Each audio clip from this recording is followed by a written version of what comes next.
The most perfect way to receive spiritual gifts. I will explain to you the most perfect way to receive the gift. Come with me to the second chapter of 2 Kings and I will show you a man receiving a gift.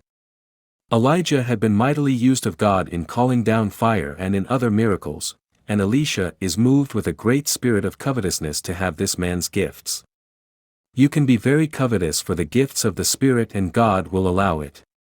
When Elijah said to him, I want you to stop at Gilgal, Elisha said, As the Lord lives, and as your soul lives, I will not leave you. There was no stopping him. When Elijah wanted Elisha to stop at Jericho, he said in substance, I am not stopping. The man who stops gets nothing. Oh, don't stop at Jericho, don't stop at Jordan, don't stop anywhere when God would have you move on into all of his fullness that he has for you. They came to Jordan and Elijah took his mantle and smote the waters. They divided, and Elijah and Elisha went over on dry ground. Elijah turned to Elisha and said in substance, Look here, what do you want? Elisha was wanting what he was going to have, and you may covet all that God says that you shall have. Elisha said, I pray you, let a double portion of your spirit be upon me. This was the plowboy, who had washed the hands of his master, but his spirit got so big that he purposed in his heart that, when Elijah stepped off the scene, he would be put into his place.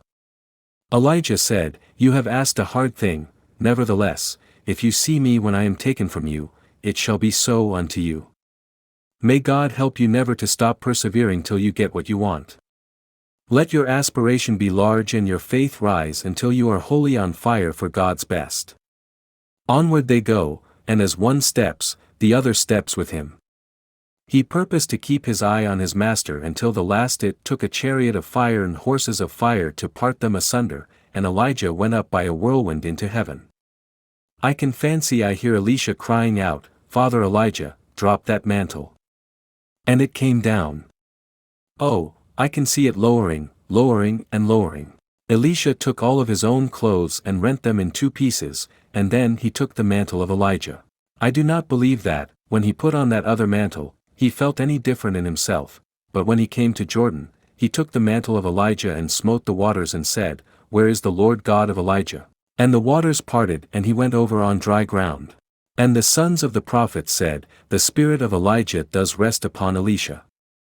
It is like receiving a gift, you don't know that you have it till you act in faith. Brothers and sisters, as you ask, believe. Brothers and sisters, as you ask, believe.